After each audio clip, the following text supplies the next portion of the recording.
हम सपोज करते हैं हमारे पास दो पॉजिटिव चार्ज हैं, ठीक है, दो पॉजिटिव चार्ज पड़े हुए हैं, या फिर हम सपोज करते हैं हमारे पास दो नेगेटिव चार्ज पड़े हुए हैं, ठीक है। अब ये सेम चार्जेस हैं, तो हमें पता है कि ये क्या करेंगे, एक दूसरे को रिपेल करेंगे, एक दूसरे को खुद से दूर धकेलेंगे।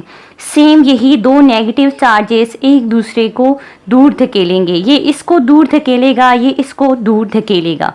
सेम हमारे पास अगर दो अनलाइक चार्जेस हैं, एक पॉजिटिव है और एक हमारे पास नेगेटिव है, तो ये क्या करेंगे, आपस में एक दूसरे को अट्रैक्ट करेंगे, एक दूसरे को अपनी तरफ खींचेंगे। तो क्या है कि अनलाइक चार्जेस अट्रैक्शन शो करते हैं, एक दूसरे को अट्रैक्ट करते हैं, जबकि सेम चार्जेस जो एक जैसे होते हैं वो रिपेल करते हैं, रिपल्जन शो करते हैं। ये बात तो हमें पता चल गई, ये बेसिक लॉ ऑफ इलेक्ट्रोस्टैटिक है, क्या कि सेम चार्जेस रिपेल करते हैं, अनलाइक चार्जेस अट्रैक्ट करते हैं। लेकिन ये जो हमारे पास रिपल्जन होगी, ठीक है, हमने कहा कि ये रिपल्जन हो गई है, ठीक है, सेम हमारे पास अट्रैक्शन शो कर रहे हैं, कौन से, अनलाइक चार्जेस। लेकिन ये रिपल्जन और ये अट्रैक्शन कितनी होगी, हमें क्या पता चलेगा कि ये एक दूसरे को कितना अट्रैक्ट कर सकते हैं, कितने करीब आ सकते हैं। सेम ये दो चार्जेस एक दूसरे को कितना दूर धकेल सकते हैं, ये कितना इसको दूर धकेलेगा और ये सेम इसको कितना दूर धकेल सकता है, इसकी रिपल्जन या इसकी अट्रैक्शन क्या होगी। तो ये हमें फोर्स ऑफ अट्रैक्शन से पता चलेगा कि अगर ये इसको अट्रैक्ट कर रहा है, जो इस पर फोर्स लगा रहा है, ठीक है, तो वो फोर्स अगर हम फाइंड कर लें तो हमें फोर्स रिपल्जन भी पता चल जाएगी कि कितनी है, सेम हमें पता चल जाएगी अट्रैक्शन भी। इस फोर्स ऑफ अट्रैक्शन या रिपल्जन को कूलम्स लॉ ने एक्सप्लेन किया, ठीक है। चार्ल्स कूलम ने 1784 में एक लॉ बनाया। सबसे पहले उसने फोर्स ऑफ अट्रैक्शन और रिपल्जन को ऑब्जर्व किया, इस पे एक्सपेरिमेंट किए, तब जाके 1784 में उसने एक लॉ बनाया जिसको कूलम्स लॉ कहते हैं। चार्ल्स कूलम के मुताबिक इलेक्ट्रिक फोर्स की स्टेटमेंट ये है, the force between 2 point charges is directly proportional to the product of magnitude of charges and inversely proportional to the square of distance between them। इसका मतलब ये हुआ क्लास कि जो दो पॉइंट चार्जेस हैं, point charge means non zero charge, मतलब जिस पर कोई ना कोई चार्ज ज़रूर है, वो न्यूट्रल नहीं है। अब कूलम्स लॉ के मुताबिक जो इलेक्ट्रिक फोर्स होती है वो उन दो पॉइंट चार्जेस के प्रोडक्ट के, मतलब उन दोनों को मल्टीप्लाई करें तो उसके डायरेक्टली प्रोपोर्शनल होती है, और उनके दरमियान जो डिस्टेंस है, फासला है, उसको स्मॉल आर से हम रिप्रेजेंट करेंगे, उसके स्क्वायर के इन्वर्सली प्रोपोर्शनल होती है।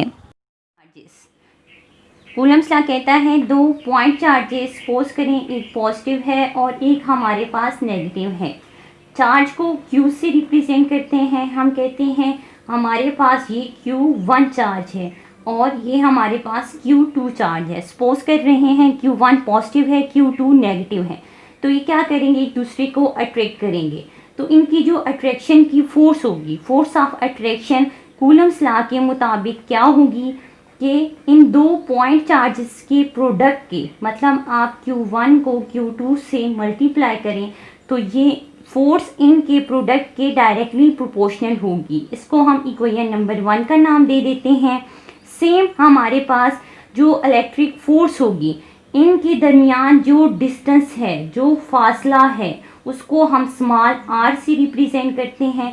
तो ये स्मॉल आर के स्क्वायर के इन्वर्सली प्रोपोर्शनल होगी, मतलब फोर्स ऑफ अट्रैक्शन या फोर्स ऑफ रिपल्जन जिसको इलेक्ट्रिक फोर्स बोलते हैं, वो इन दो पॉइंट चार्जेस के प्रोडक्ट के डायरेक्टली प्रोपोर्शनल होगी, और इनके दरमियान जो डिस्टेंस है उसके स्क्वायर की इन्वर्सली प्रोपोर्शनल होगी।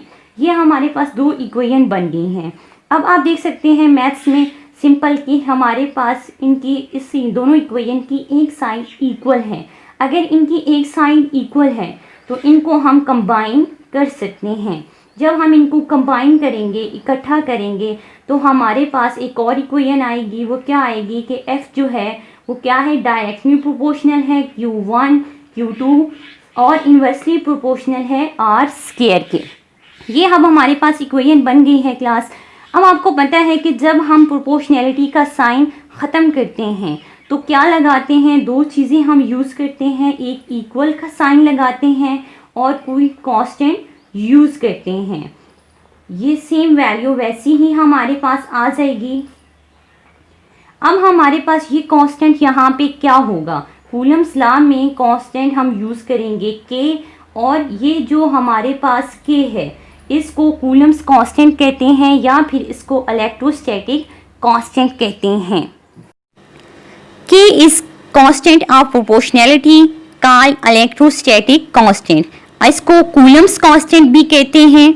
अब ये एक कांस्टेंट है तो इसकी वैल्यू किस पे डिपेंड करती है, तो इसकी वैल्यू नेचर ऑफ मीडियम पे डिपेंड करती है। मतलब दो पॉइंट चार्जेस कहाँ पड़ी हुई हैं, उनके दरमियान कौन सी चीज़ है, क्या वाटर है, क्या फ्री स्पेस है, मीन्स कुछ भी नहीं है, या फिर कोई इंसुलेटर, कोई प्लेट, हमने कोई प्लास्टिक उनके दरमियान में रख दी है। तो इसका मतलब है नंबर 1 नेचर ऑफ मीडियम पे डिपेंड करती है। सेकंड सिस्टम ऑफ यूनिट पे कि हम कौन सा सिस्टम ऑफ यूनिट यूज़ कर रहे हैं। क्लास आपने फर्स्ट ईयर में पढ़ा, सिस्टम ऑफ यूनिट हमारे पास 2 टाइप्स के होते हैं, लेकिन यहाँ पे हम SI यूज़ करते हैं, इंटरनेशनल सिस्टम ऑफ यूनिट। तो आइए देखते हैं, अगर फ्री स्पेस की बात करें मीन्स दो पॉइंट चार्जेस के दरमियान कुछ भी नहीं है, तो तब हमारे पास के की वैल्यू क्या होगी, इनके दरमियान कुछ भी नहीं है। ठीक है, तो अब के की वैल्यू क्या होगी, K is equal to 1/4 pi epsilon naught. ये एप्सिलॉन नॉट भी हमारे पास एक कांस्टेंट है, इसको परमिटिविटी ऑफ फ्री स्पेस बोलते हैं। इसकी भी एक एग्जैक्ट वैल्यू होती है क्योंकि ये कांस्टेंट है, और इसकी वैल्यू होती है 8.85 इंटू 10⁻⁻12 कूलम स्क्वायर पर न्यूटन पर मीटर स्क्वायर, ये इसकी वैल्यू होती हैं। ठीक है, अब अगर हम एप्सिलॉन नॉट की वैल्यू यहाँ पे पुट कर दें, पाई की वैल्यू पता है 4 है, अगर हम इनको 1 से डिवाइड करें तो आपके पास की वैल्यू आएगी 9 इंटू 10⁻9। ठीक है, और इसके जो हमारे पास यूनिट आएंगे, ये डिवाइड में आ रहा है तो ये यूनिट ऊपर चले जाएंगे, न्यूटन मीटर स्क्वायर और पर कूलम स्क्वायर आ जाएगा। ये आपके पास के की वैल्यू हमारे पास आ गई है। अब अगर हम कूलम्स लॉ को देखें तो कूलम्स लॉ के मुताबिक जो फोर्स होगी वो हमारे पास क्या आ जाएगी, पाई के की वैल्यू हमें मालूम हो गई है 1/4 पाई एप्सिलॉन नॉट और Q1 Q2 over are square. तो ये हमारे पास इलेक्ट्रिक फोर्स की वैल्यू आ गई है। इलेक्ट्रिक फोर्स की वैल्यू, इसको हम general form of Coulomb's law भी कहते हैं। ठीक है, अगर दो चार्जेस हैं और उनके दरमियान कुछ भी नहीं है, फ्री स्पेस है, तो हमारे पास इलेक्ट्रिक फोर्स किसकी इक्वल आएगी 1/4 pi epsilon naught Q1 Q2 by r square, और ये general form of Coulomb's law है।